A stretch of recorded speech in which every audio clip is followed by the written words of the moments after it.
And we're tracking new developments after a shooting outside the U.S. Embassy in Lebanon this morning.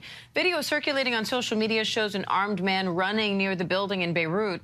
The Lebanese military says the Syrian national was shot and captured on site after injuring a guard. Meanwhile, thousands have taken to the streets across Israel today for Jerusalem Day. The day marks the end of the 1967 war and the occupation of the West Bank. ABC's Marcus Moore is live from Jerusalem with both of these stories. Marcus, what's it like in Jerusalem right now?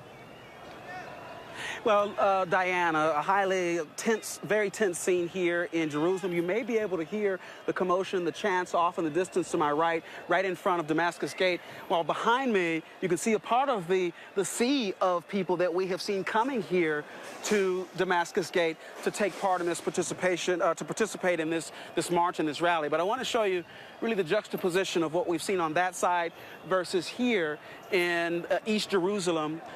This area where Palestinians live, and they've been told to stay in their homes. There's a curfew for them right now, and you can see the empty streets. Also, all of the shops here, most of them are closed as this demonstration, this celebration for some, continues. But Diane, as you know, while this is a celebration for many Israelis, it is intimidating for Palestinians, and it's seen as a provocative operation. And we've already seen tense moments turning into violent incidents in the city itself, in the old city. And so that was to be expected.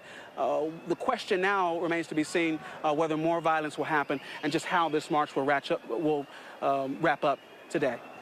And Marcus, what's the latest on this shooting in Beirut?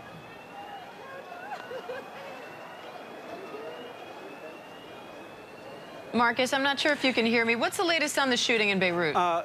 Diane, I think you have asked me about potentially about the situation in Lebanon. I can't hear you right now. I've lost the communication, but we have been following developments in Lebanon as it relates to the shootout at the U.S. Embassy there in Beirut right around 8:30 local time, just as the workday was beginning.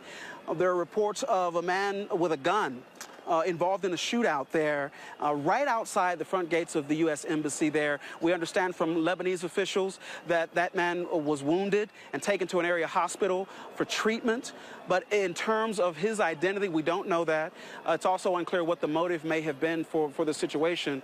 But we've seen videos circulating online showing a person with a gun and also shots ringing out in the streets there. The only thing we know from Lebanese officials is that the alleged gunman is a Syrian national, and that's all we know at this point. The embassy itself remained closed throughout the day, but it is expected to reopen tomorrow, and we will wait to learn more about the situation that unfolded there in Lebanon. Diana. All right. Marcus Moore, thank you.